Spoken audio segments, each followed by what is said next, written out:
परम प्रेम में शिशि ठाकुर, परम आराध्या जगत जननी शिशि बड़मा, परम पूज्य पाद शिशि बड़दा, परम पूजनीय वर्तमान आचार्य शिशि दादा के श्री चरणों में मेरा कोटि कोटि प्रणाम।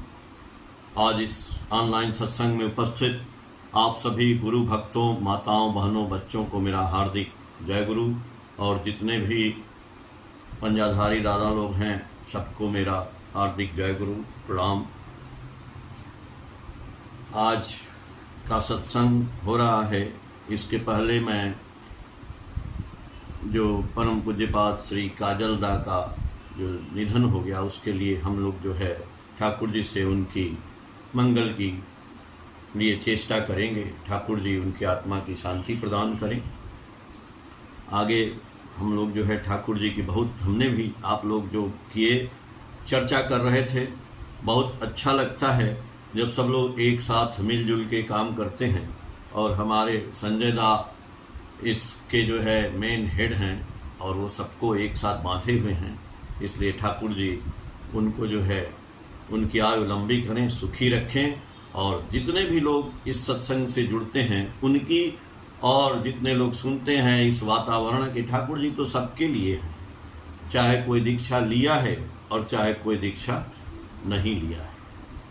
आदमी सोचता है ना कि कभी कभी होता क्या है, देखिए कि हम लोग गुरु जी के पास आते हैं और हम लोग दीक्षा लिए, गुरु जी की दीक्षा लिए, किसी ने याजन किया, हमने दीक्षा लिया, आपने दीक्षा लिया, बहुत से लोगों ने दीक्षा लिया। अब वो हमने क्यों दीक्षा लिया, तो हमारा कुछ न कुछ हमारे अंदर एक मकसद आ जाता है। उसमें सबसे जरूरी होता है आदमी का कोई लोभ के कारण ले लेता है, कोई चिंता करता है कि मेरा आगे क्या होगा, मैं क्या करूंगा, मैं कैसे रहूंगा। इसके कारण भी लोग जो है गुरु जी के शरण में आते हैं। मतलब कि प्रेम से मैं देखता हूं कि अपने से और अच्छी तरह से आने वाले की जो है संभावना बहुत ही कम रहती है, लेकिन वो भी आते हैं, वो भी भगवान के पास आते हैं। लेकिन ज़्यादातर लोग जो है कुछ चाहत को लेकर के आते हैं, और जब चाहत को लेकर के आते हैं और जैसे दीक्षा लेते हैं, चाहे हम लें, आप लें, कोई लें, और दीक्षा लेकर के 1 दिन, 2 दिन, 4 दिन, 10 दिन हमने गुरु जी ने जो बोला है उस रास्ते पे चलना शुरू किया, और चलते समय जीवन में, परिवार में, इस दुनिया में, अपने समाज में कुछ होना शुरू होता है, घटना, दुर्घटना, घाटा, मुनाफा, तो बहुत से लोग तो इसको पॉजिटिव सोच लेते हैं, लेकिन फिर भी वो गुरु जी को साथ लेके उनके साथ साथ चलते हैं। और बहुत से लोगों के जीवन में यदि कभी उसी समय कुछ दुर्घटना घट जाती है तो वो ठाकुर जी के नाम पे वो उनका मन जो है विचलित हो जाता है, वो डगमगा जाते हैं। ऐसा होता है, और ऐसा क्यों होता है? लेकिन हमारे जो मन में आ रहा है कि यदि हमने गुरु जी की दीक्षा ली और दीक्षा लेने के उपरांत, तदोपरांत उसके बाद यदि कुछ ऐसी आकस्मिक घटनाएं, दुर्घटनाएं घटती हैं तो इसमें हमको विचलित नहीं होना है, घबराना नहीं है, बल्कि ये सोचना है कि ये दीक्षा का असर अब होना शुरू हो गया है। पॉजिटिव हुआ तो ठीक है, लेकिन निगेटिव हुआ तो सोचिए कि इसका असर एकदम 100% शुरू हो गया है। क्योंकि जो भाग्य हमने लेकर के, हम जो भाग्य का लेकर के आए हैं, बोलते हैं ना कि भाग्य बना हुआ आया है, ऐसी बात कोई है नहीं। हम भाग्य का निर्माण कर सकते हैं। भाग्य ठीक है जो भी आया है। हम बीमार होते हैं तो भाग्य में बीमार होना, तो बीमारी थोड़े पड़े रहेंगे। ठीक होने के लिए हम संघर्ष करते हैं, डॉक्टर के पास जाते हैं, दवाई लेते हैं, खाते हैं और ठीक हो जाते हैं। बस वैसे ही हमारा भाग्य जो भी है, भाग्य दुर्भाग्य हम लेके आए इस दुनिया में, पदार्पण कर चुके।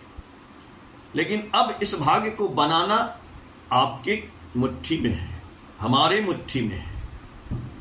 हम चाहें तो इस भाग्य को बदल सकते हैं, लेकिन हाँ, वो बदलेगा तब कोई भी बॉक्स यदि भरा हुआ है तो उसमें और चीज़ डालेंगे तो नहीं जाएगा, उस बॉक्स को खाली करना पड़ेगा।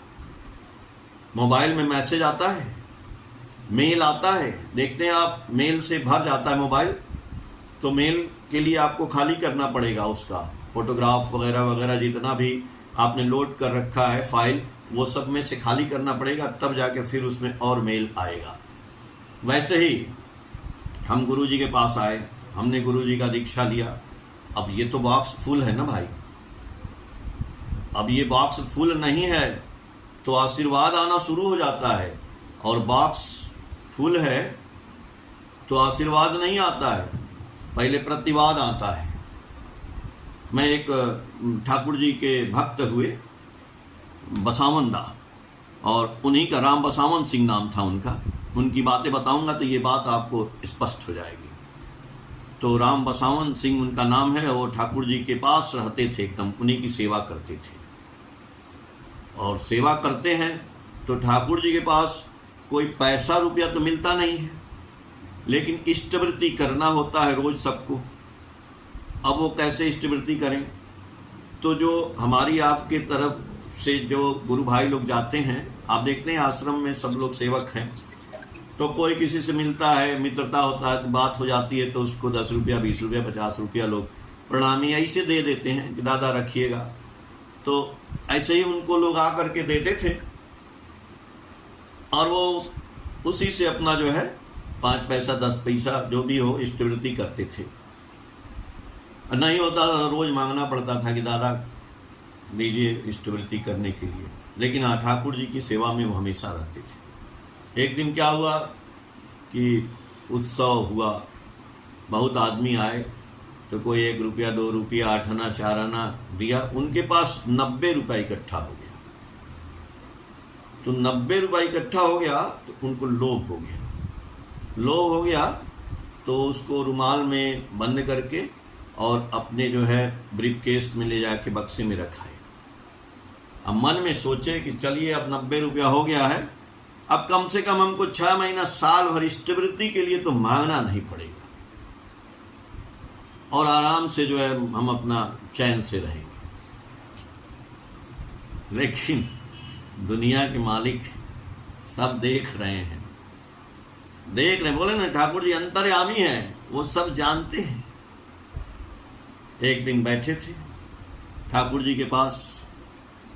भाई प्रकृति का नियम है कि कोई भी चीज को जो है जब तक ले नहीं लेती है तो उसमें भरेगी नहीं। अब गड्ढा हो जाएगा तभी तो जल उसमें भरेगा, पानी भरेगा। तो ठाकुर जी के पास बैठे हैं, बहुत से लोग बैठे थे, बहुत से लोग बैठे हैं, तो बहुत से लोग ठाकुर जी से अपना अभाव भी बताते थे, तो अभाव ठाकुर जी दूर करते थे। कोई बोल रहे मेरे पास रजाई नहीं है, गद्दा नहीं है, पैसा नहीं है, घर नहीं है, ये नहीं है, वो नहीं है, तो ठाकुर जी को देने वाले भी थे, लेने वाले भी थे। ठाकुर जी किसी किसी को दे भी देते थे। तो ठाकुर जी बैठे हैं एक दिन, और सारे भक्त लोग बैठे हैं, वहीं पे राम बसावन सिंह भी बैठे। ठाकुर जी अब वो मन में सोच रहे हैं कि हम तो 90 रुपया रखे हैं और ठाकुर जी को बताएंगे नहीं, और इष्टवृत्ति इससे करेंगे। अब ठाकुर जैसे वो सोचते हैं, देखिए आपके मन की सोच जो है बहुत कुछ घटना का रूपांतरण कर देती है। वो सोच ठाकुर जी के पास पहुंचती है, और ठाकुर जी बैठे हैं, गुड़गुड़ा पी रहे हैं, तो राम बसावन सिंह देख भी नहीं उनके साथ कि देखेंगे तो हमसे पूछ लेंगे। और वही हुआ, जैसे ही वो देखे उन ठाकुर जी की तरफ, तो ठाकुर जी बोले कि तुम्हार काछे कतो आछे। तो वो सोचे कि ठाकुर जी पूछ रहे हैं ना तुम्हार काछे, तुम्हारे पास कितना पैसा है। तुरंत देखिए मन में फिर लोभ आ जाता है, सोचते हैं कि ठाकुर जी को पूरा बताएंगे नहीं, चलो जितना चाहते हैं उतना मैं ला के दे दूंगा। तब फिर वहां पे चालाकी कहते हैं, ठाकुर आपनार कतो लागबे। ठाकुर जी आप कितना चाहते हैं, कितना लगेगा आपको पैसा? फिर ठाकुर जी कुछ बोले नहीं। ठाकुर जी थोड़ी देर बाद बैठे बैठे फिर बोलते हैं, तुम्हार काछे कतो आछे। 2 बार हो गया। फिर बोलते हैं, ठाकुर हम तो बोल ही रहे हैं, आपनार कतो लागबे।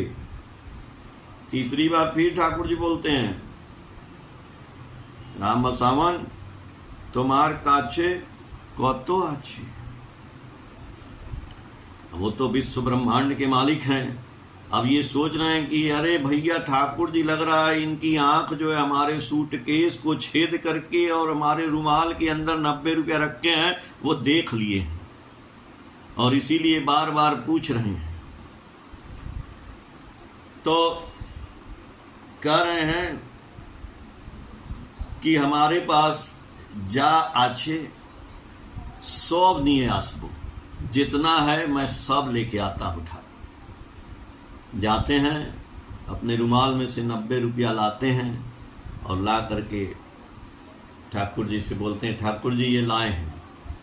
एक बूढ़ी माँ बैठी थी वहीं पे। ठाकुर जी बोले कि उसको सारा दे दो। सारा पैसा वो उसको दे दिए। उन्होंने, ये राम बसावन सिंह दा ने अपनी लाइफ हिस्ट्री में लिखा है, मैंने पढ़ा था, बंगला में है। तो ब्रह्मांड के मालिक है, उनका सब कुछ ले लिए। तो उनको एक गाना बड़ा बढ़िया, उन्होंने उसमें गाना भी लिखा है, वो मैं बताता हूँ आपको, बहुत सुंदर गाना है। तेरे द्वार खड़ा भगवान भगत भर दे रे झोली, तेरे द्वार खड़ा भगवान भगत भर दे रे झोली। आज लुटा दे सब कुछ अपना, मान ले मेरा कहना। मिट जाएगा पल में तेरा जन्म जन्म का फेरा। तू छोड़ सकल अभिमान, अमर कर ले तू अपना दान। भगत भर दे रे झोली, तेरे द्वार खड़ा भगवान भगत भर दे रे झोली। ठाकुर जी सब ले लिए। भगवान कृष्ण ने सुदामा से सब कुछ ले लिया। अगर ले रहे हैं भगवान तो समझिए कि आपका कल्याण हो रहा है। इसलिए मेरे भाइयों, मेरे बंधुओं, मेरे मित्रों, मेरे गुरु भक्तों, जब भी जीवन में कष्ट आ रहा है हमारे, हम लोग तो दीक्षा लिए हुए हैं और दीक्षा लेने के तुरंत बाद भी यदि ऐसा हो रहा है तो सोचिए कि भगवान अब हमको कुछ देने वाले हैं, सब कुछ देने वाले हैं। लेंगे नहीं तो देंगे कैसे? एक जमीन में भी आप एक दाना यदि हम डालेंगे नहीं तो उसमें से 100 दाना कैसे निकलेगा? एक दाना डालना ही पड़ेगा। जब एक दाना डालेंगे तो 100 दाना निकलेगा। अब एक दाना डालने के लिए हमारे पास क्या होना चाहिए पता है? हमारे पास प्रेम होना चाहिए। मालिक को देने के लिए प्रेम होना चाहिए। प्रेम कहां से आएगा? ठाकुर ने बोला है सत्यानुसरण में कि भक्ति से आता है ज्ञान, ज्ञान से होता है सर्वभूतों में आत्मबोध, सर्वभूतों में आत्मबोध से आती है अहिंसा, अहिंसा से आता है प्रेम। ठाकुर जी का कल मैंने एक वाणी डाला था, उसमें ठाकुर जी ने लिखा है कि प्रेम से ज्ञान की उत्पत्ति होती है। जिसने भी प्रेम किया ज्ञानी हो गया। अरे भगवान की प्रेम की तो बात छोड़ दीजिए, लोग अपनी पत्नी से प्रेम किए और ज्ञानी बन गए। आप सुने ना, आप सुने हैं, देखे हैं? कौन? तुलसीदास, कालिदास। भगवान तो बाद में, अपनी पत्नी से इतना प्रेम किए तुलसीदास। प्रेम में बहुत बड़ी शक्ति है। क्या किए प्रेम में? देखिए, प्रेम में हम दे देते हैं, सारा कुछ दे भी सकते हैं, और प्रेम में जब देंगे तभी पाएंगे। तब प्रेम किससे करना हुआ? उनके पास तो गुरु नहीं थे, लेकिन तुलसीदास तो अपनी पत्नी से प्रेम किए। अब पत्नी से प्रेम किए, पत्नी चली गई मायके, लेकिन पत्नी की चाहत में वो तूफानी रात में, और गंगा में बाढ़ आई हुई थी, उसमें मुर्दा बह रहा था, उसके ऊपर अंधेरी रात में बैठ करके उस पार चले जाते हैं, और उनके घर में सांप लटक रहा था, उसको पकड़ के ऊपर से कूद जाते हैं अंदर। तो पत्नी देखती है कि अरे ये पागल है क्या आदमी, ये मेरे प्रेम में आ गया यहां पे। पत्नी ने उनको ज्ञान दे दिया। क्षण भर में आदमी बदल जाता है, क्षण भर में। उनकी पत्नी ने बोला तुलसीदास से, अस्थि चर्म मैं देह मम, जाने ऐसी प्रीत, तैसी सो रघुनाथ में तो न हो भयभीत। अरे तुमको इस हड्डी और मांस के शरीर से इतना प्रेम है कि तुम इतनी भयावह रात में चले आए। अगर इसका थोड़ा भी प्रेम न रघुनाथ से होता न, तो तुम्हारा भाग्य ही बदल जाता। हमारे साथ श्री रघुनाथ तो फिर किस बात की चिंता, हमारे साथ श्री ठाकुर है तो किस बात की चिंता, शरण में रख दिया जब माथ तो किस बात की चिंता।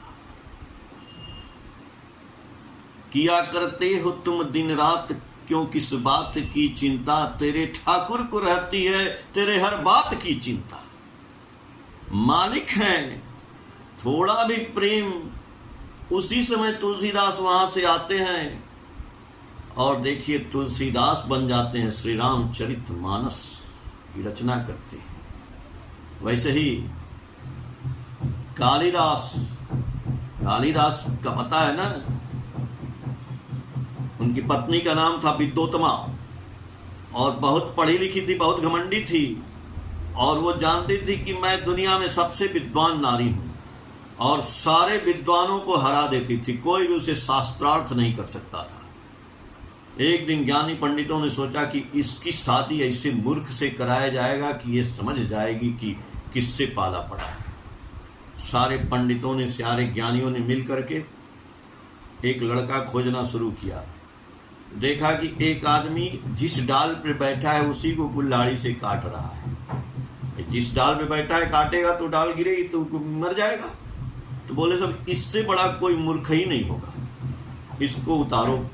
उसको पेड़ से उतारे, उतार करके बोले कि इसी की शादी इसी विद्योत्तमा से कराई जाएगी ताकि इसका जो है अहंकार टूट जाएगा।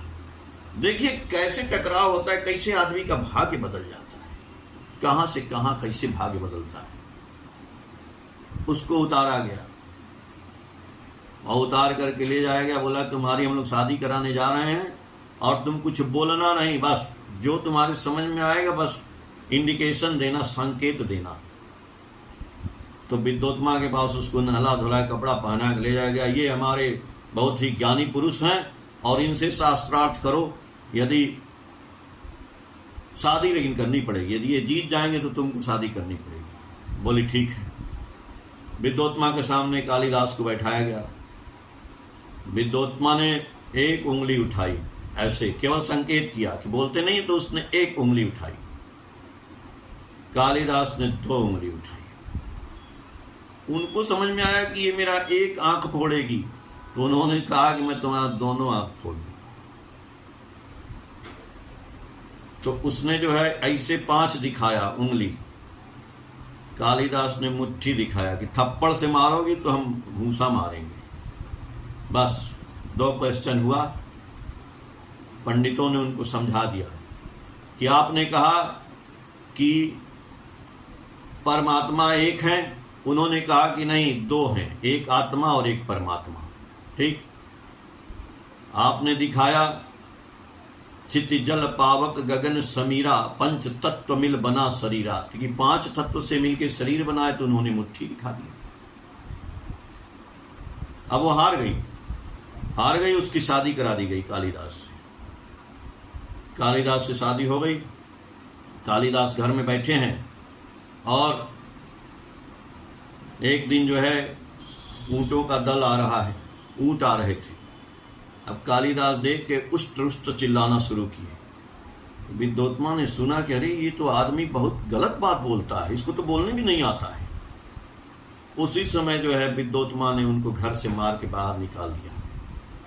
महामूर्ख कालिदास को काली के मंदिर में चले गए, साधना किए और कालिदास बने।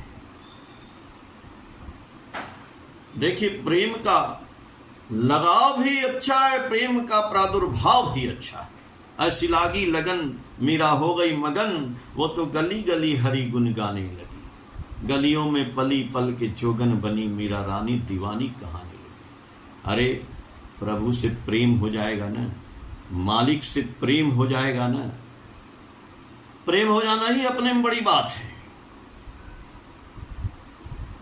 अब प्रेम होगा कैसे? मालिक से प्रेम करना क्या इतना आसान है? ठाकुर से प्रेम करना आसान है, बहुत आसान है। ठाकुर जी ने कहा है love for the love. Love, प्रेम के लिए प्रेम करना होगा। क्या चीज से? उनकी वाणियों से, उनके मैसेज से, उनके बोले गए वचनों से। ये जो हम सत्संग कर रहे हैं, इसमें जो बातें बताई जाती हैं, सत्यानुसरण की बातें पाठ किया जाता है, फिर बीच में कुछ याजन किया जाता है, तो इन बातों को सुन करके सुनना पड़ेगा इस दिमाग में। जब इससे हमारा प्रेम होगा, मतलब ठाकुर है नहीं, ठाकुर हैं, अपनी किताबों में जिंदा है, अपनी बातों में जिंदा है। जिंदा तो हैं। अगर ठाकुर जिंदा नहीं है तो फिर स्वामी विवेकानंद क्यों जिंदा है? रामकृष्ण परमहंस क्यों जिंदा है? जवाहरलाल नेहरू क्यों जिंदा है? गांधी क्यों जिंदा है? सारे कुछ पढ़ते हैं हम, पढ़ करके अपना जीवन बदल लेते हैं, नौकरी मिल जाती है, लेकिन ठाकुर के बारे में ठाकुर है नहीं सशरीर। अरे वो तो कण कण में है, शरीर की बात छोड़ दीजिए। इसीलिए तो ठाकुर जी ने जो सारी उनकी फिलॉसफी थी उसको उन्होंने प्रिंट करवा दिया, अपने आंखों के सामने प्रिंट करवाया कि जो मैं बोलता हूं इसको छापा जाएगा किताबों में, अनुश्रुति ग्रंथ में, आलोचना प्रसंग में, सारा कुछ जो है वर्णित है। जब हम उसको पढ़ते हैं तो लगता है ठाकुर जी के सामने बैठे हैं, मेरे सामने ठाकुर जी विद्यमान है। तो हमको उनकी बातों से प्रेम करना पड़ेगा, उनके चाल चलन से, उनके ढंग से। मतलब love for the love, love for his Dzire, love for his words, love for his deeds and love for his needs. उनकी आवश्यकताओं से जब हम प्यार करना शुरू करते हैं तो हमारे जीवन में प्रेम बैलेंस होना शुरू होता है। प्रेम बैलेंस होता है, प्रेम का ऐप डाउनलोड होता है, जैसे मोबाइल में ऐप डाउनलोड होता है। उनकी बातें इसीलिए बोले यजन, याजन, इष्टवृत्ति और स्वस्तैनी, सदाचार, नाम ध्यान, प्रार्थना, ये जितना भी चीज़ हम करते हैं किस लिए करते हैं? इसीलिए कि ठाकुर से प्रेम हमारे अंदर ऐप डाउनलोड हो जाए। अब मान लीजिए हम करते हैं तो कैसे पता चलेगा कि हमारे अंदर प्रेम आ गया? हमारे अंदर प्रेम आ गया। आपके अंदर प्रेम कैसे पता चलेगा कि हम ठाकुर जी से हमको प्रेम हो गया है? पता चलेगा।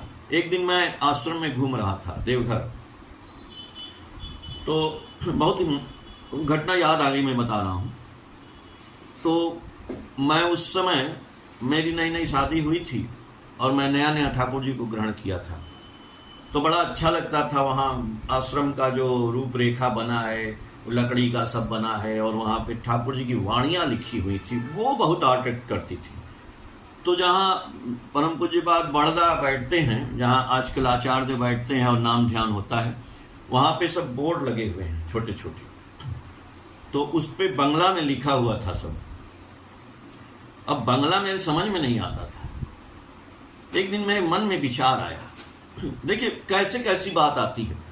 तो मेरे मन में विचार क्या आता है, यार मैं यदि गुरु जी से मैं अपने प्रेम करता हूँ तो ये बंगला पढ़ना तो कम से कम सीख ही ले यार कि लिखा क्या है। अब उस पर लिखा रहा, मेरे समझ में नहीं आता था क्या लिखा है यार, क्या लिखा है, कुछ समझ में नहीं आता था। तो हम कहे कि चलो कम से कम इसको लिखते हैं। तो एक डायरी ले आए और डायरी पे सारी बात जो है, हिंदी अंग्रेजी का तो लिख ही लेते हैं, बंगला का भी जैसा बंगला था, चूंकि मैं पेशे से आर्टिस्ट हूँ, कलाकार हूँ, तो जैसा था वैसे ही बना के हम क्या लिख लेते हैं। और घर जाके मेरी पत्नी बंगला बोलती हैं, मेरे फादर इन लॉ सब लोग जानते हैं बंगला, तो उनसे पूछेंगे कि इसका मतलब क्या होता है।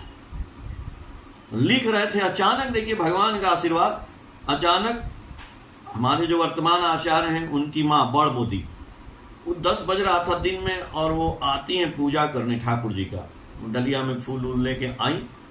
तो हमको देखी वो, तो चूंकि ममता से परिचित हैं तो हम जाते होते हैं साथ में, तो हमको पहचान गई।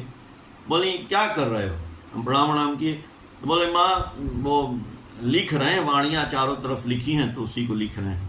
तो देखी तो बोली तो बंगला लिख ले रहे हो? हम कहे कि हाँ जैसा है वैसा लिख रहे हैं। तो बोली समझते हो बंगला? हम कल समझते तो नहीं है। तो बोली तो बंगला सीख लो।